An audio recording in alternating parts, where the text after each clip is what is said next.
I am definitely sure कि आप में से आधे से ज़्यादा लोगों को होपोनोपोनो प्रेयर का रियल मीनिंग और वो कैसे करते हैं वो पता ही नहीं है। क्योंकि मैं ज़्यादातर जितने भी लोगों से बात करती हूँ, जो भी लोग मेरे पास वन ऑन वन कॉल्स के लिए आते हैं, मैं जब उनसे पूछती हूँ कि अच्छा ठीक है, आप होपोनोपोनो प्रेयर कर रहे हो, कैसे करते हो, एंड दे ऑल से द सेम थिंग कि हम अपने सामने जिस किसी को भी मैनिफेस्ट कर रहे हैं उसको रखते हैं एंड हम उससे माफ़ी मांगते हैं, हम उससे अपोलोजाइज़ करते हैं।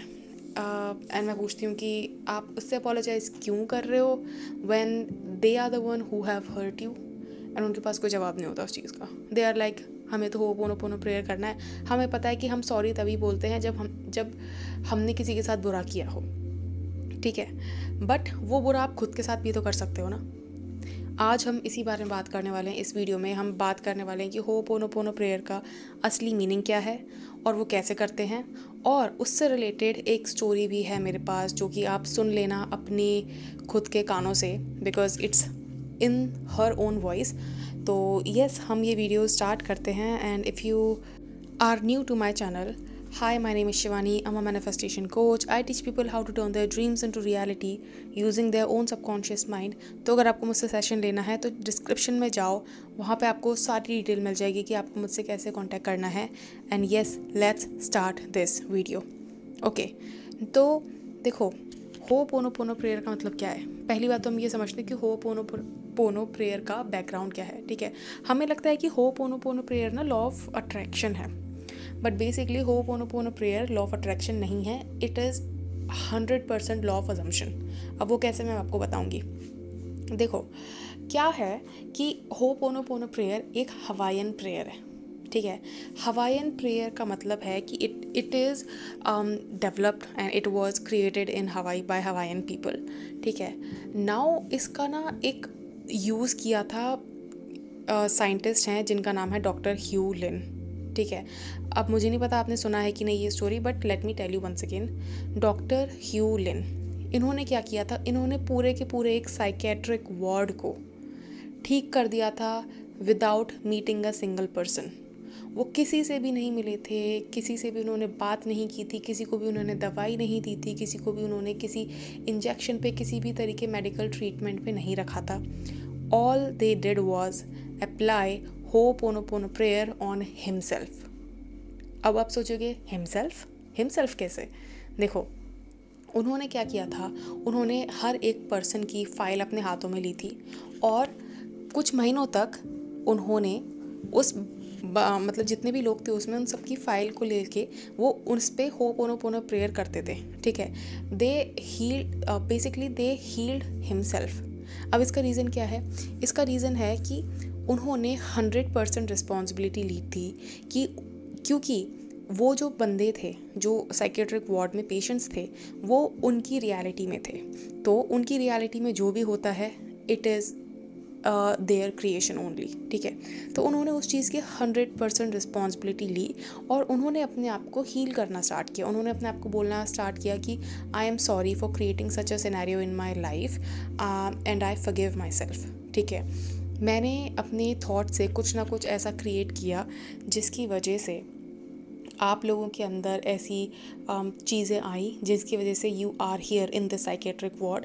तो मुझे उस चीज़ के लिए माफ़ कर दो, बट मैं खुद से प्यार भी करता हूँ बिकॉज़ मुझे पता है कि मैं ये चीज़ सही कर सकता हूँ, ठीक है। तो उन्होंने अपने आप को उस चीज़ के लिए खुद पे अप्लाई किया, ठीक है।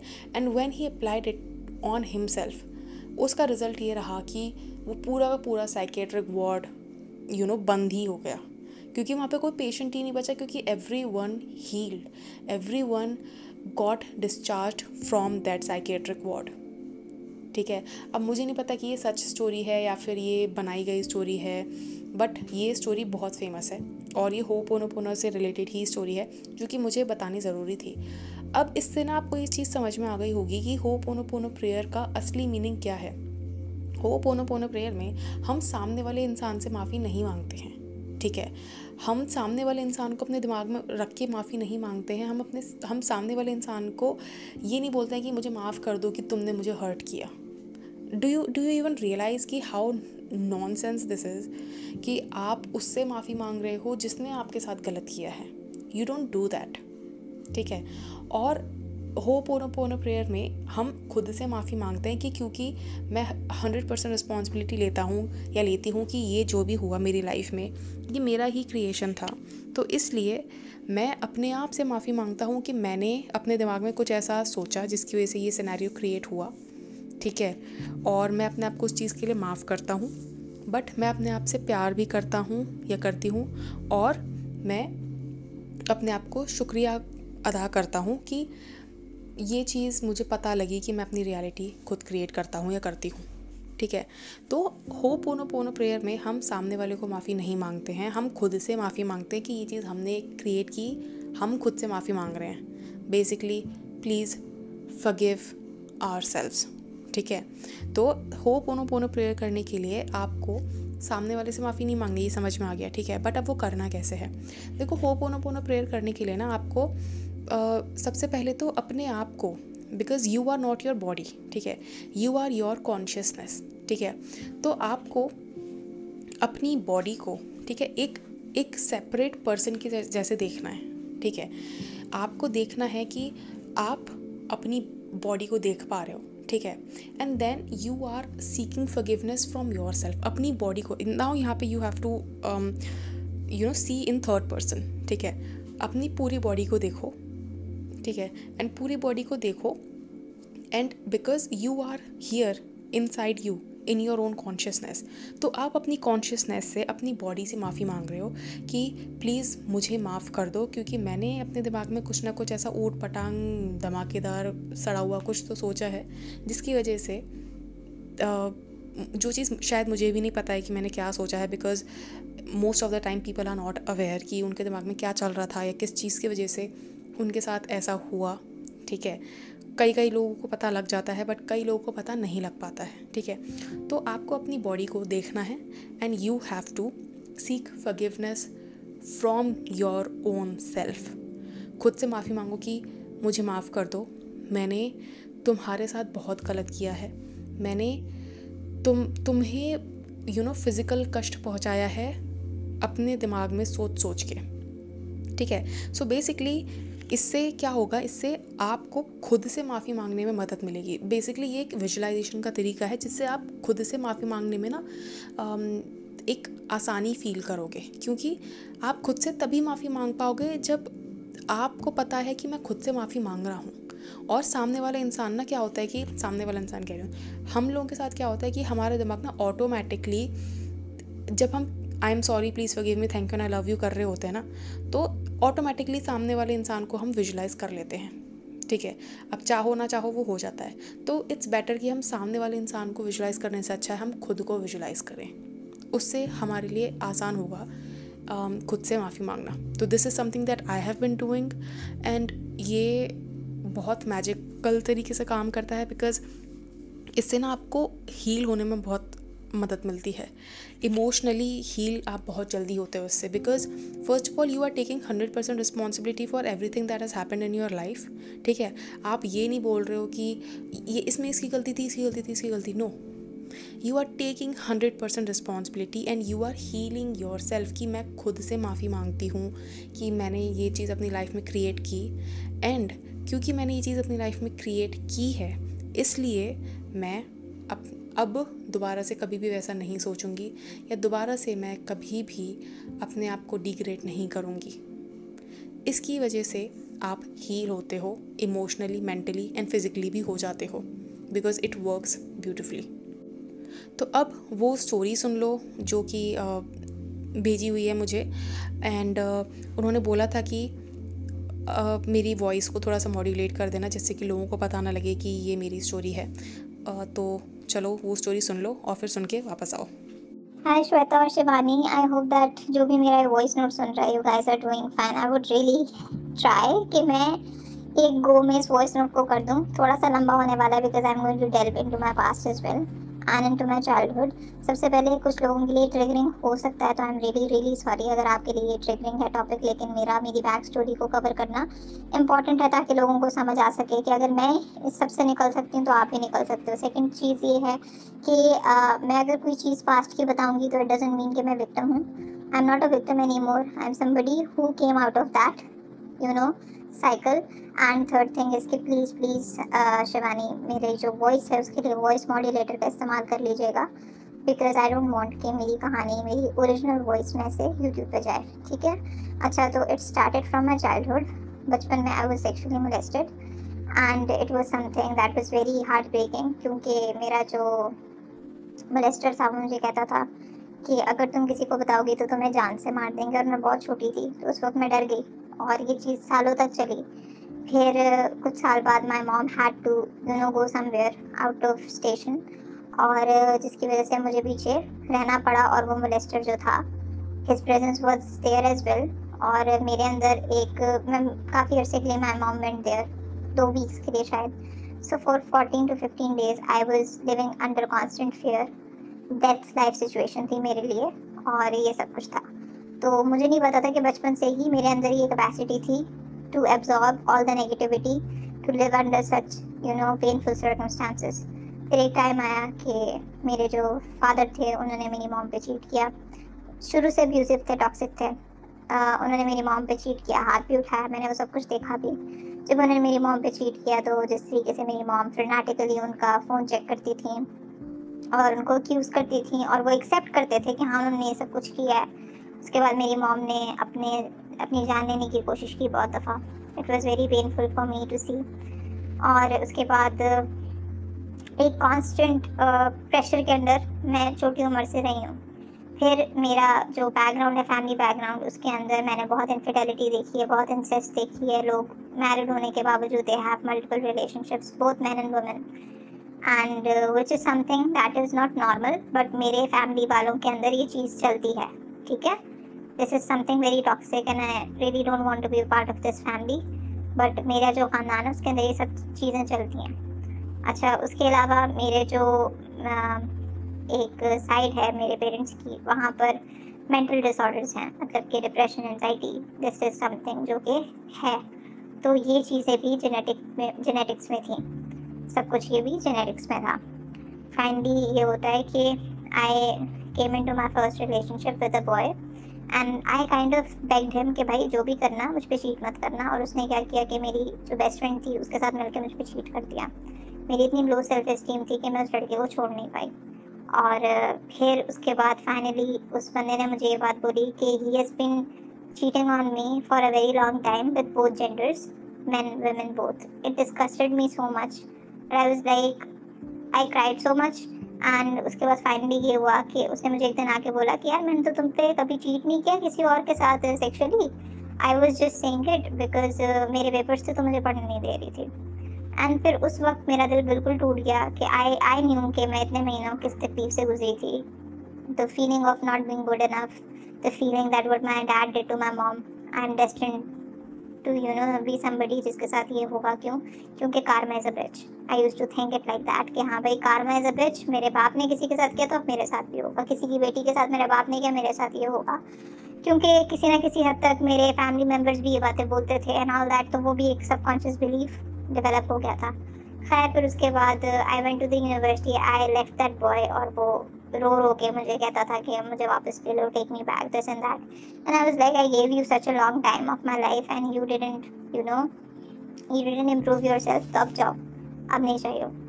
आई वेंट टू द यूनिवर्सिटी, वहाँ की लाइफ बिल्कुल मुख्तलिफ थी, क्योंकि यहाँ पर हम लोगों के को एजुकेशन इतनी नहीं होती, तो वहाँ पर बिल्कुल को सिस्टम था। वहाँ पर मुझे एक लड़का पसंद आया, मैंने क्या किया, I was fresh out of a relationship, तो मैं फ़ौरन से उसके साथ एक रिलेशनशिप में चली गई। And he was also suffering from his previous breakup, वो भी मेरे साथ रिलेशनशिप में आ गया। पूरे रिलेशनशिप में मुझे कहीं ना कहीं ऐसे ही लगता था that the shadow of his ex was looming over me. मुझे इस तरीके से ऐसा लगता था, और एंड पे जाके पता लगा कि that he was talking to his ex the whole time even though she was married, and he was consistently in contact with her. और बाद में ये भी पता लगा that he was into call girls and stuff. तो खैर मेरा और उसका ब्रेकअप इस तरीके से हुआ कि 4 साल तक मैंने उसको बहुत मनाने की कोशिश की, उसको लॉ ऑफ अट्रैक्शन की डिफरेंट टेक्निक्स यूज़ करके मैंने वापस अपनी लाइफ में अट्रैक्ट करने की कोशिश की, लेकिन कुछ भी नहीं हुआ। क्योंकि एनर्जी इतनी लैक वाली थी, और मुझे तब लॉ ऑफ अट्रैक्शन का सही मतलब या असम्पशन का सही मतलब पता नहीं था। कोई भी मेरा काम नहीं बना। मैंने ये सब कुछ उसके साथ मतलब कैसे कोशिश की। फिर होता ये है कि finally some like one of his parent died, मेरे पास आया और कहा कि अब मुझे ब्रेकअप करना है तुमसे। And I was very heartbroken and then all I said was okay and then he broke up with me and he went on with his life. उस वक्त मुझे कुछ समझ नहीं आ रहा था कि मैं क्या करूँ, मैं कहाँ जाऊँ, because I really loved him. He was the first man I think that I have ever loved.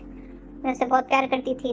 तो मैं थेरेपिस्ट के पास पहुंच गई और मेरे पास पैसे नहीं थे थेरेपी के, तो मेरी एक फ्रेंड है, उसने मेरी हेल्प की थेरेपी लेने में।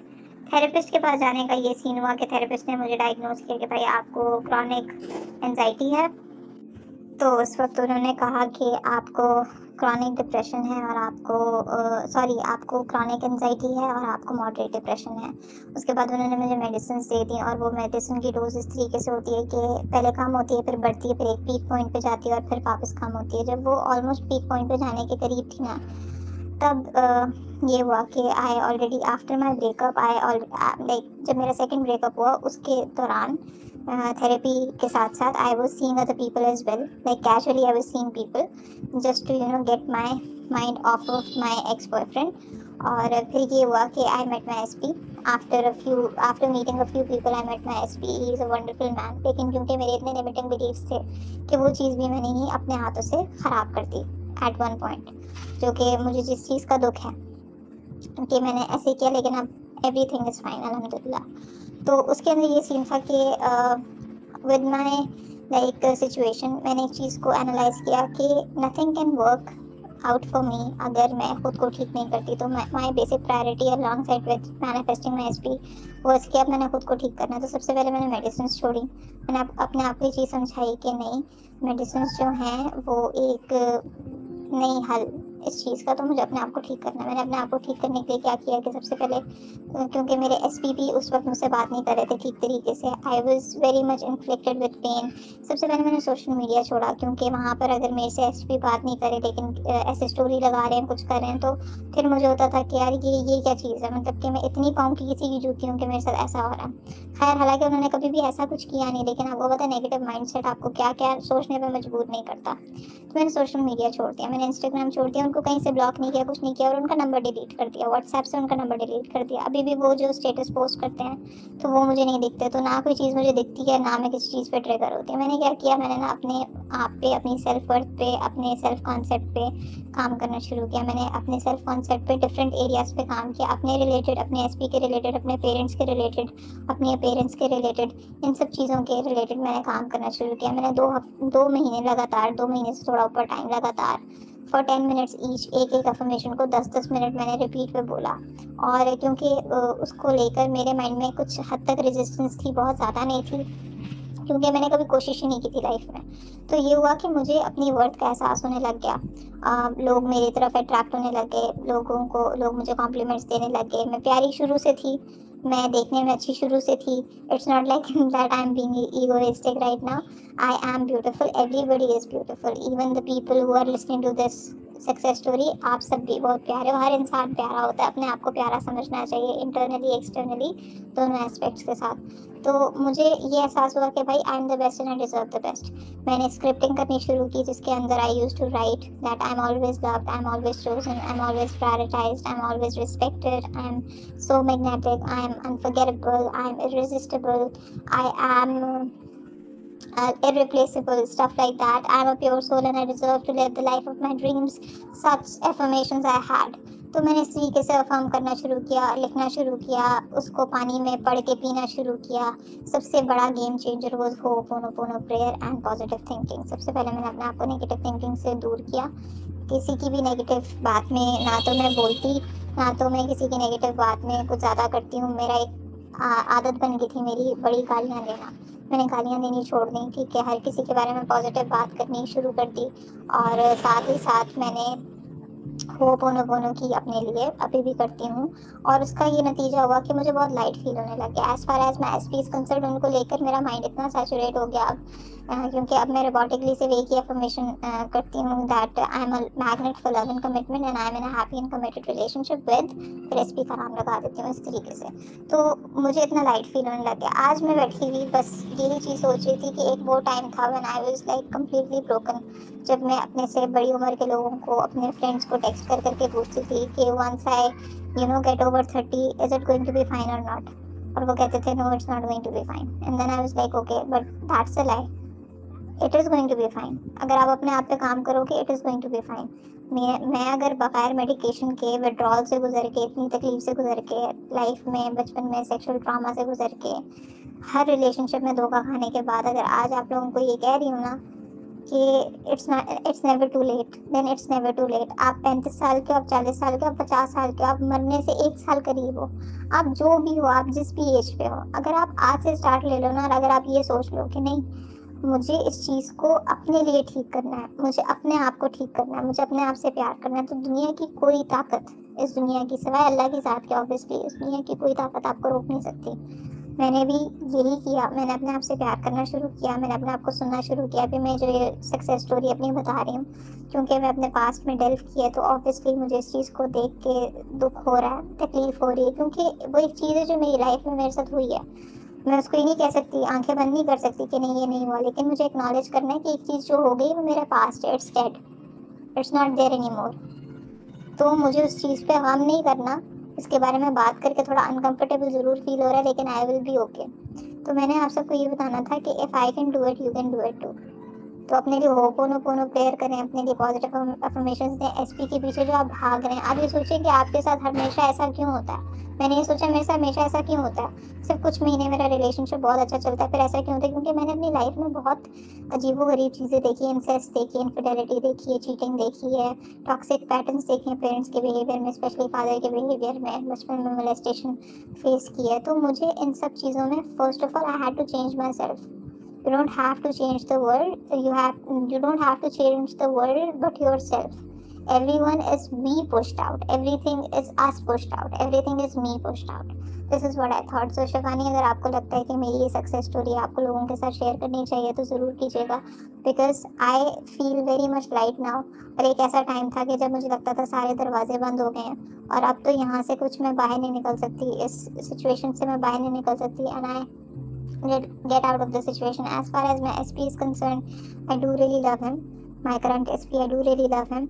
But, if I have him, that's fine. If I don't have him, that's fine too. Why? Because I love myself now that I know कि खुश रहने के लिए मुझे सिर्फ मेरी ज़रूरत है। मेरा सेल्फ कॉन्सेप्ट अल्हम्दुलिल्लाह इतना हाई हो गया है कि मुझे पता है भाई खुश रहने के लिए सिर्फ मुझे मेरी ज़रूरत है, मुझे किसी और इंसान की लाइफ में खुश रहने के लिए ज़रूरत नहीं है, क्योंकि खुशी is something that is internal, peace is something that is internal. आप इंटरनली वो चीज़ मैनिफेस्ट करते हो, पहले इंटरनल मैनिफेस्ट होती है, फिर एक्सटर्नल मैनिफेस्ट होती है। Thank you so much. और बात बतानी थी, मैं भूल गई कि जो मेरा सेकंड एक्स था ही ऑल्सो केम बैक, रोते हुए, बिलखते हुए, सॉरी कहते हुए, आई लव यू कहते हुए, लेकिन मैंने उसको वापस नहीं लिया। क्यों? क्योंकि I now love my self the most. उससे एक टाइम पे प्यार करती थी, लेकिन अब अपने आप से सबसे ज़्यादा प्यार करती हूँ। लाइक मैं हूँ ना, I am the universe myself, and like there are these people, my parents, my friends, my SP, these people, they are just like tiny stars and planets in my universe. I am the center of my universe. That's what I keep telling myself. So thank you so much Shivani, आपकी videos ने बहुत help किया। thank you so much.